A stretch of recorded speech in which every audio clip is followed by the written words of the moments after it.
Bonjour à tous, bienvenue dans Trajectoire entrepreneuriale. Alors vous êtes dirigeant en croissance ou en recherche de développement et parfois des opportunités se présentent. On vous propose un rachat de société, intégrer un groupe, etc. Ça semble tentant finalement, séduisant, ça flatte l'ego même et ça semble avantageux sur le papier. Mais au fond de vous, un doute subsiste, une sorte d'intuition. Vous verrez d'ailleurs qu'avec les années, l'intuition c'est quelque chose de précieux. Vous vous posez des questions. Est-ce que cette opportunité vous fait avancer? Est-ce qu'elle vous fait dériver de votre trajectoire, justement? Aujourd'hui, je vous propose un épisode sur un dilemme stratégique que j'ai vécu personnellement pour illustrer ce thème. Faut-il tout accepter pour croître? Ou comment préserver sa vision quand l'opportunité frappe à la porte? Ça peut être aussi applicable dans un contexte hors professionnel ou tout simplement en tant que salarié où il y a des opportunités qui peuvent se présenter ou quand on est étudiant bien évidemment. Donc ça peut s'appliquer dans d'autres domaines. Mais là, je vais rester dans le cadre de l'entrepreneuriat et le traiter comme tel. Donc, comment rester fidèle à sa vision même quand la tentation est forte? Alors là, c'est le piège de la croissance à tout prix. Dans l'entrepreneuriat, il y a une pression implicite à dire oui finalement. Oui pour grossir, pour s'étendre, souvent la réunion annuelle avec le banquier par exemple. Alors toujours la fameuse question, alors quel est votre taux de croissance pour l'année prochaine, Monsieur Gousset, quelle est votre vision? Parfois c'est pas toujours facile de répondre à cette question, mais c'est une pression implicite. Dire oui à l'élargissement de l'offre, ça c'est quand les représentants viennent vous voir, il y a toujours des innovations, il y a toujours des nouvelles choses, on est toujours tenté de le mettre au catalogue, etc. Donc là aussi, la tentation à dire oui. Oui à des partenariats ou des groupements, des réseaux. Là on vous vend l'idée de gagner plus bien évidemment, toujours, donc c'est tellement merveilleux qu'on a envie de dire oui. Mais grandir n'est pas toujours progresser. Alors on peut ajouter du chiffre et perdre du sens. Et là, derrière chaque opportunité se cache un choix stratégique. Est-ce que ça m'aide à réaliser ma vision ou est-ce que ça me dévie de ma trajectoire? Ça, c'est important. Exemple personnel, l'intégration dans un groupement qui nous a été proposé alors que, effectivement, on travaille dans le domaine de l'hygiène et ça se fait beaucoup. Il y a beaucoup de rapprochements de sociétés indépendantes pour intégrer des groupements. Alors évidemment, on nous a proposé de rejoindre un groupement dans le domaine de l'hygiène. Et comme une belle opportunité peut se cacher derrière une idée, on a quand même accepté de discuter pour explorer cette hypothèse. Parce que ce serait quand même un peu idiot de ne pas approfondir le sujet malgré tout. Il faut quand même rester à l'écoute. Très important. Sur le papier, les meilleures conditions du monde. Meilleures conditions d'achat, donc amélioration de la rentabilité. Donc là, on vous fait un calcul, c'est assez facile finalement. Donc là, c'est assez incroyable. Un appui marketing, c'est réel, ça j'en suis convaincu. Et puis un réseau puissant, même sous-entendu des apports d'affaires potentiels sur des clients qui travaillent en réseau. Là aussi, j'ai pratiqué des grands groupes, donc je sais qu'effectivement c'est une réalité. Et tout ça est vrai.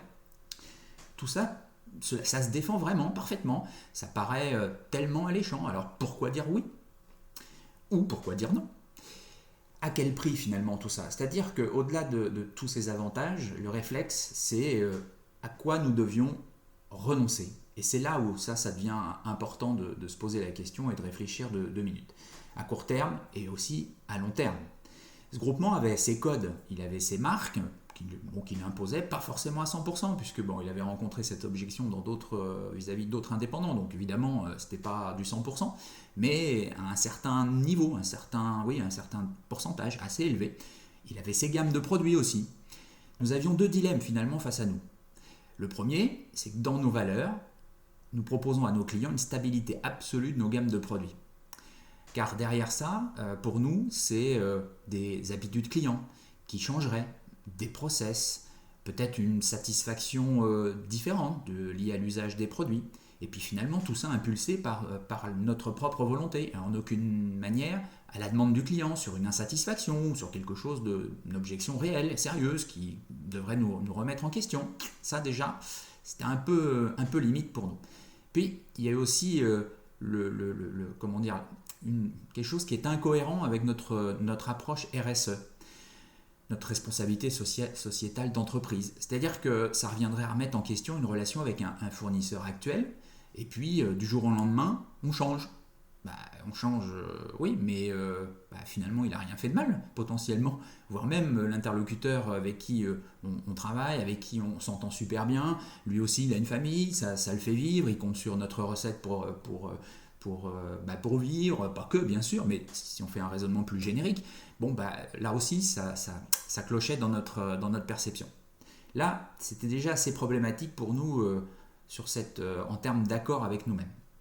Le deuxième dilemme, c'est que nous avions comme objectif, dans le cadre de notre développement commercial, puisque quand même le banquier il nous amène à réfléchir tous les ans sur notre taux de croissance, donc pendant des années on s'est posé la question, mais comment on peut aller chercher cette fameuse croissance? On n'est pas plus bête que les autres, on doit bien pouvoir trouver. Et puis on s'était dit, il y a pas mal d'années maintenant, on avait déjà l'idée de créer un site e-commerce qui s'appelle Rue de l'Hygiène aujourd'hui, à notre manière, à notre sauce. Et puis il n'y avait encore rien de fait à cette époque, c'était qu'une réflexion. On ne savait pas non plus si ça allait fonctionner d'ailleurs. En aucune façon, on savait, c'était dans notre tête en fait. Mais ce qu'on savait, c'est que c'était un projet sur le long terme qui pourrait être assez intéressant et puis qui pouvait nous nourrir dans différents domaines. Par contre, on avait une vision. Et c'est ça qui est important, avoir une vision. Et notre vision, c'était un site e-commerce indépendant, transparent, aligné avec nos valeurs, qui reprenait aussi l'approche RSE, la stabilité de la gamme, etc., etc.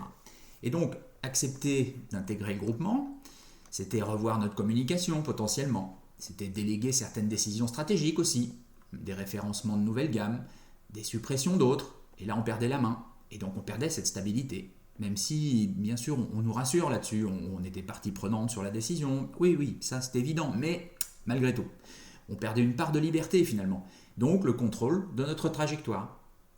Alors on a dit non, et finalement, au bout de, ça fait 7-8 ans maintenant, on ne l'a jamais regretté, voire même ça a renforcé notre capacité à dire non pour respecter nos enjeux. Et finalement, on en est de plus en plus convaincu de ça. Et ça nous renforçait cette vision. Alors ce que j'en ai tiré, c'est pour grandir, c'est bien, c'est sûr, mais pas à n'importe quel prix. La vraie question à se poser, c'est est-ce que cette opportunité me rend plus libre ou plus indépendant? Et est-ce que rester aligné, c'est parfois dire non au court terme pour protéger son long terme? Refuser, c'est aussi parfois se protéger pour mieux avancer. Et ça a été le cas pour nous. Alors qu'est-ce que ça peut signifier pour vous? Si vous êtes face à une offre, une opportunité, une demande, client d'ailleurs, alléchante, tentante, mais qui vous pousse dans vos limites, des délais intenables avec possiblement des pénalités, j'imagine qu'à cet instant, certains d'entre vous se projettent en situation c'est une situation dans laquelle vous pouvez vous projeter. Posez-vous cette triple question. Est-ce que ça me rapproche de ma vision? Alors, pour moi, c'est fondamental, parce qu'il faut être en accord avec soi-même, il faut être aligné avec soi-même et avec sa vision. Donc, moi déjà, est-ce que ça me rapproche de ma vision? Et c'est une question, à mon sens, fondatrice. Est-ce que ça me rend plus solide? Est-ce que cela me renforce? Oui, parce que si chaque expérience nouvelle, si vous grossissez et que ça ne vous renforce pas, à quoi ça sert? Si c'est pour vous fragiliser, finalement, c'est l'effet inverse de ce qu'on recherche finalement, avoir une pyramide solide, des bases très étendues. On m'a toujours expliqué ça, effectivement, de construire quelque chose avec des fondations très très solides, très larges, comme l'image de la pyramide. Et puis la troisième question, est-ce que ça m'aligne ou ça me décentre par rapport à ma trajectoire? Ça aussi. Mais pour le coup, il faut connaître sa trajectoire pour se poser cette question-là. Et là, on boucle l'existence même du podcast Trajectoire entrepreneuriale. Alors dire non, c'est pas refuser de grandir, c'est choisir comment vous voulez grandir. Et c'est ça qui est intéressant. C'est qu'à aucun moment on renonce à grandir, mais simplement on décide de comment on va le faire. Et dans ce podcast, où je parle des petites actions qui font les grandes trajectoires, c'est un des premiers podcasts que j'ai fait, et vous devez vous dire, là, ce n'est pas une petite action, c'est vraiment une action fondatrice. Si c'est une action très importante, une marche très élevée, car on a vu que même si c'était un échec, quand il s'agit d'une petite action, ça remet pas, ça ne fera que renforcer votre expérience, ça ne vous déviera pas de votre trajectoire fondamentalement. Bon, vous pourrez corriger et repartir sur une petite action. Mais là, de ce qu'on parle ici, c'était vraiment quelque chose d'un enjeu important, une marche très importante. Donc justement, ça peut carrément, si c'est un échec, vous dévier de vos objectifs, voire même de votre trajectoire. Donc attention, d'où la question, faut-il tout accepter pour croître? Je vous laisse maintenant à votre réflexion. Là, c'est le moment d'avoir un petit silence de réflexion pour que vous puissiez vous poser par rapport à votre propre situation et réfléchissez à cette discussion qu'on vient d'avoir. On arrive maintenant à la fin de notre échange. Si vous êtes encore là, c'est que ça vous a intéressé, ça vous a plu. C'est le moment de vous remercier de votre attention. Merci de m'avoir écouté et d'avoir écouté Trajectoire Entrepreneuriale. Si cet épisode vous a fait réfléchir, vous a apporté quelque chose, n'hésitez pas à en parler autour de vous et à me laisser un petit message, ça fait toujours plaisir. Et puis si vous voulez explorer d'autres sujets, partager votre expérience, je suis toujours partant pour échanger, ça enrichit ma base de données, ma base d'échange avec vous. Je vous dis à bientôt et puis d'ici là, continuez à tracer votre propre trajectoire. À très vite.